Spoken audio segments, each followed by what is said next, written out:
Welcome to the Fight or Flight podcast, where raw meets real. I'm your host, Miles Levin, broadcasting from rural Maryland. Each week, we sit down with remarkable people doing remarkable things.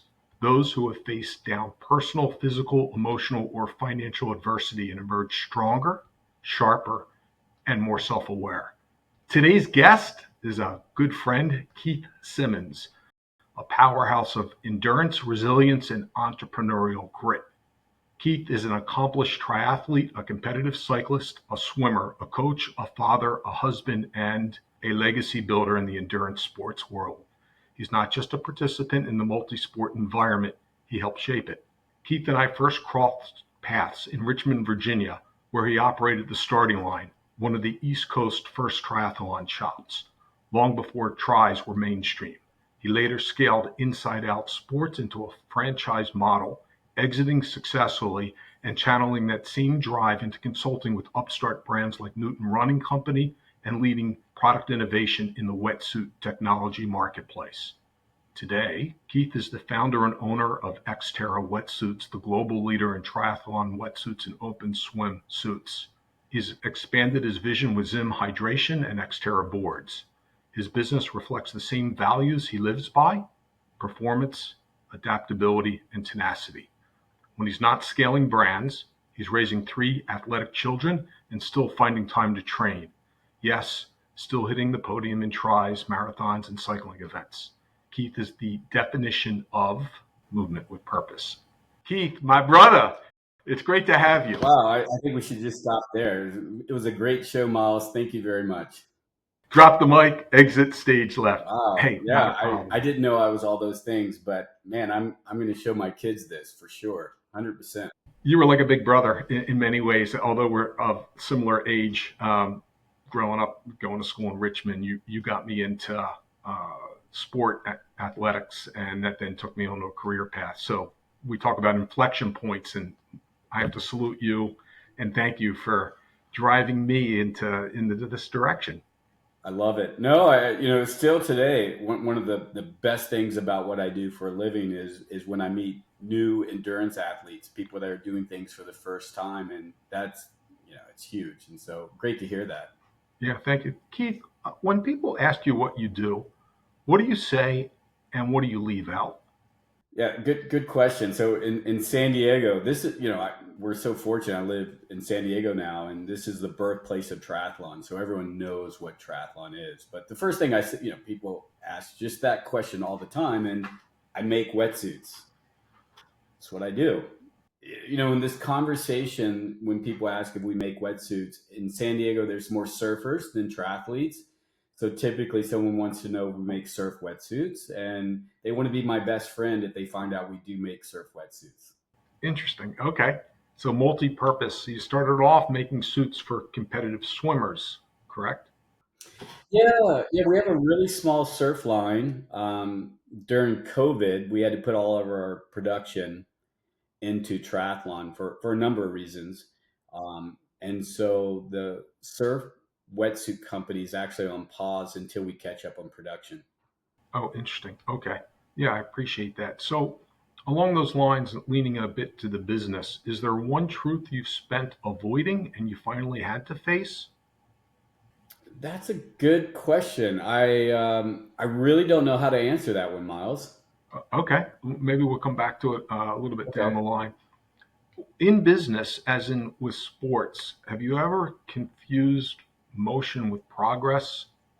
And how do you discern forward motion from productive progress in business and then as an athlete? That'd be a hard one for me to answer. Okay, let's take this back to the starting line. What were you building there? Was it sport? Was it community relations? Was it a new franchise model? I'd love to learn more about that. And then when you went to Inside Out Sports, what was the nexus? Like, how did that launch? What came easy, and what drove you to deciding to exit that? Well, starting line's a great story. So I ran cross country at VCU, and we had a teammate by the name of Scott Owen, and he was the managing partner of the starting line. He had a business partner that was in an entirely different kind of business. but Scott was running the day-to-day operation. And I came in the store, and he introduced me to triathlon. I was actually driving to a local 10K race, and on the drive over, the train tracks over near Briarwood, which you remember that area. Yeah, very well. There was traffic stopped, and I was looking at my watch. I'm like, I've got to get to this 10K. I don't know how long this is going to remain with all these cyclists going past. And so I rolled down the window to ask the police officer, what's happening here? And they told me this was a triathlon. I had no idea what he was talking about. I just saw a Right. bunch of cyclists crossing the road. So I get to the 10K, and we had a decent race, talking to a few runners afterwards, and they were telling me what a triathlon was. And I knew that Scott Owen had opened this store called The Starting Line. So I went down and I wanted to buy whatever I needed to own to do a triathlon. And so that store introduced me to the sport. And, this is early on when no one knows what the sport is. And later, Scott hired me to help him out in the retail store. Interesting. And so then that's where the attraction to the product came. Were you still coaching athletes at that point in time, or was it strictly you training and business as the focus? Oh, at that point, it was all about training, and this was a job of passion, right? Because it was a candy store, right, for Right. triathletes. And so yeah, Scott introduced me to the business. That guy was a visionary. We were carrying Oakley when nobody even heard. Oakley was selling goggles for motocross, and they come out with these factory pilots for cyclists and runners and triathletes. And Scott was carrying Oakley before anyone knew what Oakley was. And I Wow. can list brand after brand that Scott brought into the store that ended up being huge global brands. But again, he was a visionary and taught me a lot about the business. Great. You became the destination on the East Coast, if not nationally, and recognized as the leader in providing not just product, but a community spot and a community experience. I remember it as a student at the U of R, as well as friends in the community. What do you attribute that to, and how were you able to cultivate that concept before it was sort of cliche like it is today? Well, I think what's interesting about Richmond, again, sitting here in San Diego, the birthplace where the sport started. What's interesting about Richmond, there was a health club, Briarwood. We talked about this before, um, that put on a pool swim triathlon early on. Like this race started in late '70s, early '80s, and it introduced the sport to a lot of Richmonders. So per capita, there are a lot of triathletes in Richmond. It's still a very popular sport. So that was the basis of the store. Was there was already a triathlon event in town Okay. introducing the sport, and so the store itself was just another destination. And that then combined into the passion for Inside Out. Am I following this correctly? Yeah, so back to Scott. This guy again, he was the managing partner. At some point, he wanted to pivot and start a whole different career outside of endurance sports. And so the other owner, who was not working in the store, asked if I would manage the store. And of course, I know nothing about business. I know about product, but I know zero about business. And I remember going to dinner at his house, and he reached in his pocket and handed me a key and said, "I'll pay you this salary to manage the store. Right. It opens at 9 a.m. and you've got to close at 8 p.m. or 6 p.m., whatever it was at the time. And that's all I expect for you. Good luck." And off I went. Come on. So this is truly a baptism by fire. You're in there with the opportunity and the keys, but you got to figure everything out relative to operations, profitability, cash flow, everything that goes into making this thing profitably viable. Exactly. So, at that point, I understood the product, especially Of running shoes. I course, was a running shoe geek. But you're right. I had to learn the operations. you've coached, you've raced, you've built businesses. Relative to that experience, the success that you're having today, owning the wetsuit market for both surf and performance sports, are there any lessons you've learned? And of those lessons, how are they applicable today given all the disruption with the supply chain and the changes to commerce? That's a good question. I think it's being adaptable. I think two things: being adaptable is key, and number two, never be complacent. So having the flexibility to read the landscape and then move to where the pressure points may be. How does that apply to training? Because you're an accomplished Ironman, you've won events, and I know you've trained with some of the best athletes in the industry. We, I know you got a few stories to share, which I'd love to hear about, but talk to me about training, recovery, balance, and how that might, in your experience, also apply to the business lessons that you could share.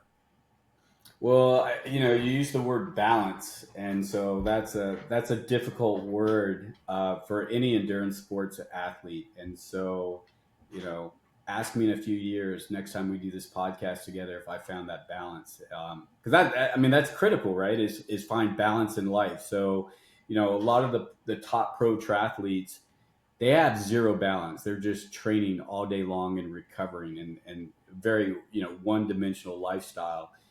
For me, I've always run a business while trying to be the best I could in triathlon and endurance sports. So finding that balance is very difficult, and I think the challenge is finding more hours in the day, and it's really time management at that point.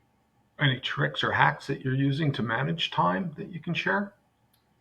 No, I have no tricks at all. I'm still a student at that, Miles. And Right so if on. you have any tips for me, I'm all ears.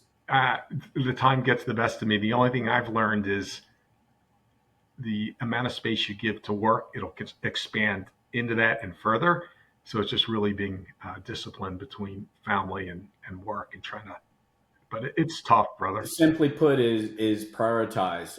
You actually bring up a good little business story. I remember many years ago when I first moved to San Diego, one of the founders of Triathlete Magazine, or the publisher, the owner at the time, we went out to dinner, and he was telling me this story, a lot about time management. But he was basically saying, one of the challenges he had working at the office is people coming in all day long asking questions. And so he had a good response about sitting down and go, okay, I've got 5 minutes.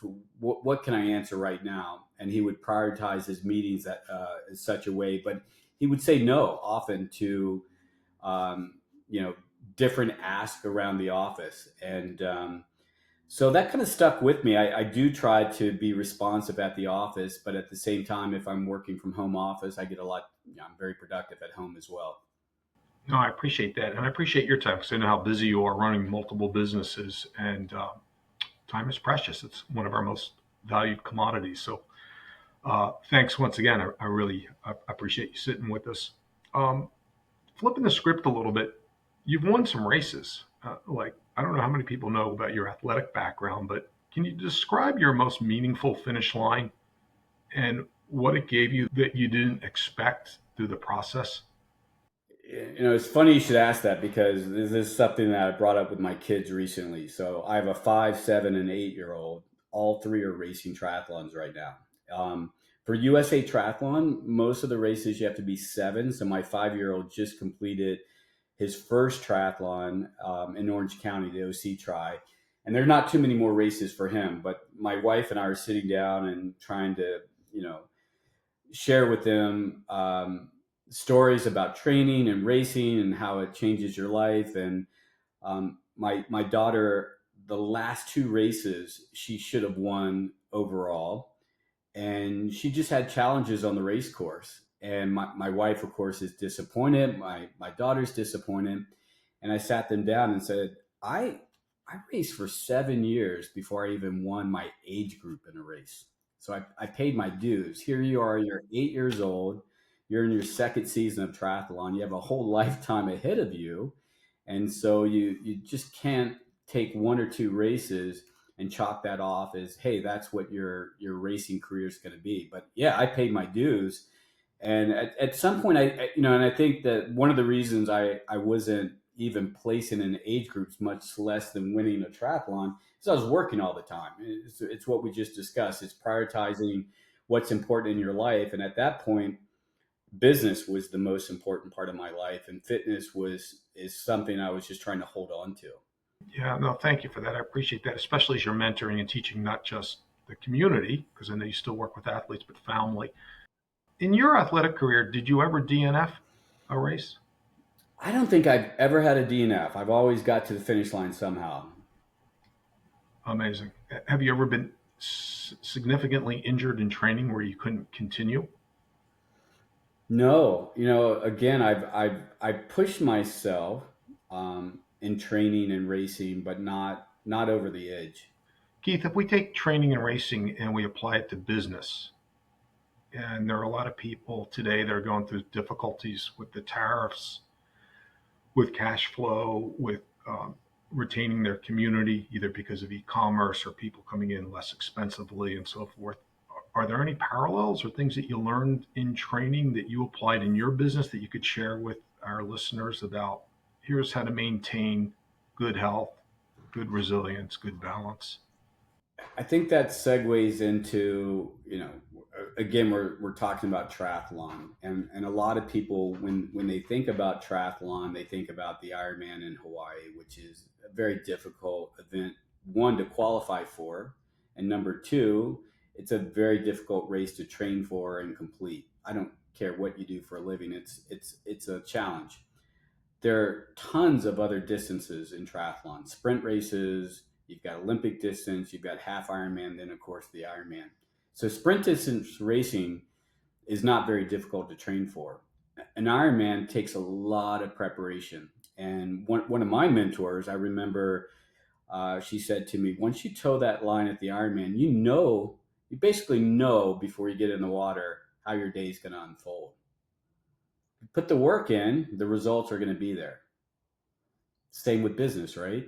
So let me follow that up. You put your toe on the line in Hawaii and you've done all the prep work, but all of a sudden you get temperatures that are exceptionally warmer than normal, or you get a bad swell and a cross current that you're not expecting. How would you deal with those variables with regards to all the time and planning that you put in, but you're on that starting line and here's the curveball that hits you?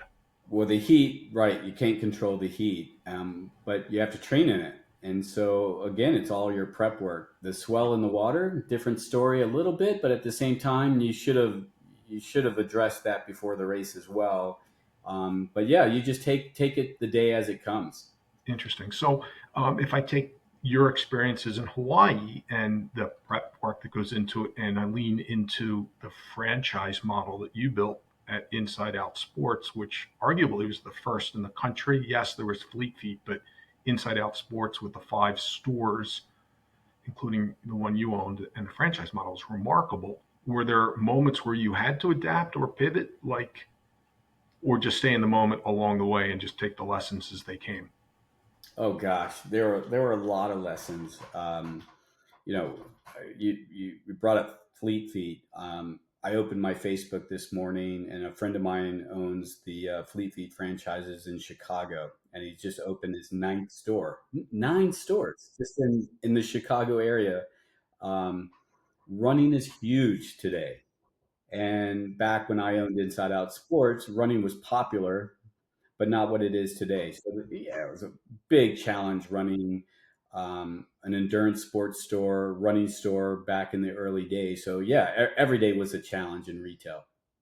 I can appreciate that even more so today, right? With the tariffs and with a lot of new product coming to market, plus legacy product, and trying to figure out what sticks and what doesn't. One of my favorite brands was Newton Running, and I know you spent time consulting with ownership and helping to guide that product development. Can you talk a minute about innovation, product innovation, and how that influences both business and athletic training? Yeah, so I had nothing to do with the product innovation at Newton. Kind of going back to my early days training for Ironman, there was a triathlon camp in San Diego that I would attend every year, and it was put on by some of the top pros in the sport. So Paula Newby Fraser, who's won Ironman 8 times, she was one of the owners of the camp. She would have Mike Pigg, Mark Allen, you name it, they would all show up at the camp and were mentors to all of us athletes. And one of the camp counselors was Danny Abshire, and he's the founder of Newton. And so all that technology was the brainchild of Danny Abshire, and I was able to test the prototypes of those early shoes. So it was incredible. Coming from a running background and being a running shoe geek to be able to test these early developments with these zero drop shoes, which were very few and far between back at that time, was very interesting for me. Was that a zero drop shoe? Yeah. I didn't recognize that. Yeah. I remember seeing Brytech when Danny was working on it. I was living in Boulder, but then I never saw that again. And then I learned that you were working at Newton. I was like, hey, this is really cool. And then I took a look at the product, and it was unlike anything I had seen on the market with the articulation in the forefoot, which I thought was special. Yeah, Danny created some great technology, and he brought on a business partner that helped grow the business. He asked me to come in as president for a short period, and we raised capital. After the capital infusion, they brought in a new management team, and I came back to San Diego and got back to my day-to-day with the wetsuit business. Let's talk about balance, because there was the consulting work, there was the wetsuit business, there's training, there's family. Again, along this course, you're traveling a great deal. Were there pain points or things where you just said, hey, I'm going to have to give this up to maintain that? And I'm curious about the thought process that went into organizing and prioritizing. So at that point, my fitness was just about just staying fit, not about racing. So I was 100% about business. And Okay. yeah, I love the experience and the challenge. Again, making wetsuits for over 2 decades, and then someone knocks on my door and says, hey, you can be the president of this up and coming running shoe global brand called Newton Running with amazing technology. And by the way, the corporate office is in downtown Boulder. Are Right. you interested? Sure. Um, yeah, it was an amazing opportunity and experience to be in the running shoe business for a short period. I loved every second of it. I was commuting back and forth between Boulder and San Diego, so wake up in the morning on the coast, and then you're in the mountains in Boulder later that afternoon on a direct flight. It was a no brainer.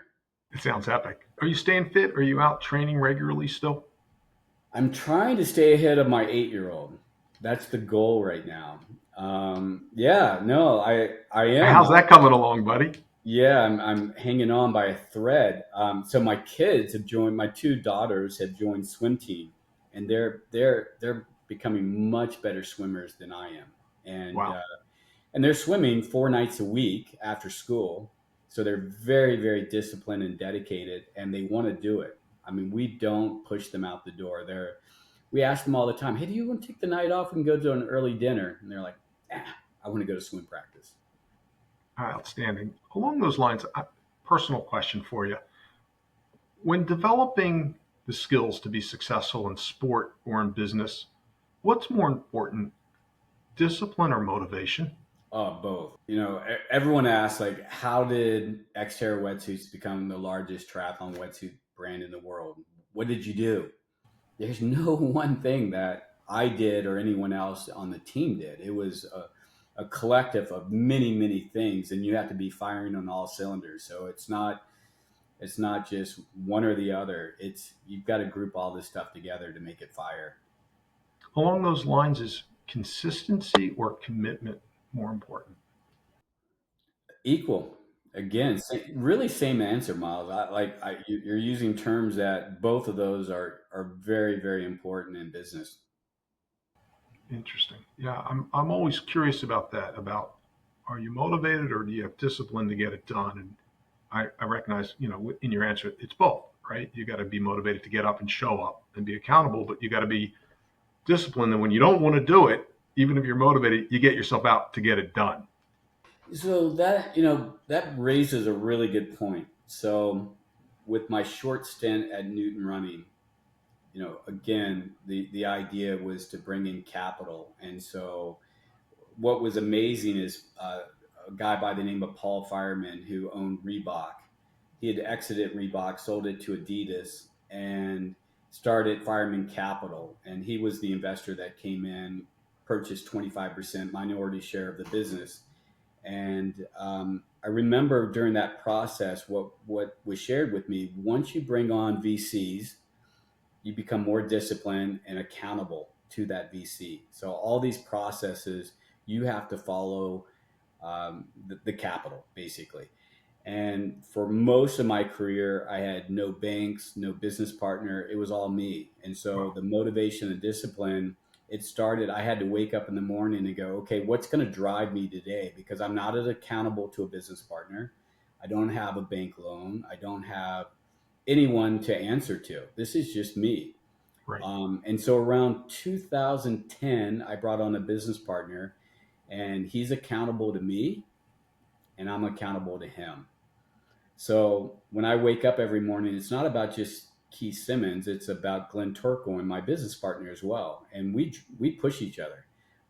If you look That's at, awesome. I should probably silence my phone here, but if you look at my phone, my business partner and I, we're texting all day long, sometimes up until 10 or 11 o'clock at night. I mean, we're pushing each other. And, if he makes a win, it's a win for the whole team and vice versa. And so, I want to do everything I can to make those W's happen, right? So it's not just a Awesome. W for the Simmons family, it's a W for his family as well. Yeah, and I've recognized you as everything you've touched. Outwardly looking in has been a success, but inwardly you never know what the challenges are getting it to that point. So I appreciate where you've been and what you've accomplished in both business and then athletically, and of course, personally with the family and whatnot. So hats off to you, Keith. Really remarkable, Thank you. especially with the market share percentage that you and your team have put together. It's fun. I mean, but yeah, we have number one market share today, but what's going to happen in 2026? So we've already laid out the plan for 2025, but I can't just sit back and go rest on my laurels and go, this is just going to happen again in 2026. It's not. Like, we're planning now for 2026 to make that happen. Awesome. No, I appreciate that planning forward, planning backward, laying out, the trajectory of where you want to go and how to get there. And then to your point earlier about towing the line in Hawaii, how do we stay adaptive to whatever the changes are, the variables that are hitting us? And that's what we hear a lot with a lot of our guests, those that are really reaching that next level, is the flexibility to forgive themselves and or apply themselves regardless of the variable. So thank you for reinforcing that. It just sort of reaffirms where we've been. Right. Keith, I got a couple rapid fire questions for you if I can. Uh-oh, I'm not good at quick responses. There might be like a 5-minute pause. I might have to Google search something. That's okay. If we got to hit pause, we hit pause, no worries. But this is a chance for listeners to get to know you a little bit better and for us to just have a little bit of fun. And Okay. you ready? Yeah, sure. Why not? What's your favorite food addiction? Oh, wow. That's not a quick rapid fire. I mean, I've got to say pizza, right? Love it. What is the most overrated trait in leadership? Overrated trait. Man, I don't have an answer for that one. I Okay. really don't. I would have to think that one through a little bit further. Normally I'd lean into like ego because I just can't stand working for people that aren't approachable, where the ego overrides the decision. But I respect the, hey, I don't want to be on the line because I might, Yeah, might I mean, twist someone up. I think a lot of leadership. It's interesting today when I meet other business owners and people that are running global brands. I don't see much ego anymore. I think when I first started in business, I would recognize ego, but man, there's some really humble leaders out there, and yeah, it's great to see. Yeah. Keith, the most underrated skill in endurance sports is what? Recovery, rest. Fantastic. Let me ask you, in athleticism, the most humbling finish line for you. Ah, that's going to come with a nice story if you want to hear a funny story. Please. So, my good buddy in Richmond, Chris Danahy, his nickname is Slice, is the one that signed me up for my first Ironman. And he had done Ironman Canada the year before and told me how great it was. And I'd been racing sprint and Olympic distance for a long time, but I'd never tried a full Ironman. And without my permission, he forged my name and signed me up for this race and paid my entry. Come on. Yeah, good buddy, right? Right? There you So, go. that could have gone either way, right? Like I could thank him for it, or I'd be really mad at him later for doing this. But I remember him telling me about, he's a great storyteller and would tell me about the course and when we would be out training, doing long rides. You're going to come down this finish line and it's going to be really emotional and people are going to cheer for you and you're going to cry. And I remember him telling me this story, right? And I'm Okay. like, okay, sure. So I finished my first Ironman. I had an incredible day. I didn't know what to expect. I'd never run a marathon. Of course, I'd never biked 112 miles. But I had a decent time, not 9 hours 32 minutes for a first try at an Ironman. I felt satisfied, and it qualified me for Kona. But I didn't cry at the finish line. There was no tears. And so sat back, got home, did Hawaii. Hawaii was 4 weeks after Ironman Canada. So this guy that's never run a marathon completes his first Ironman, and 4 weeks later, I'm in Kona racing my second Ironman. So that was difficult. But I remember coming home from that, hitting the finish line in Kona, still no tears.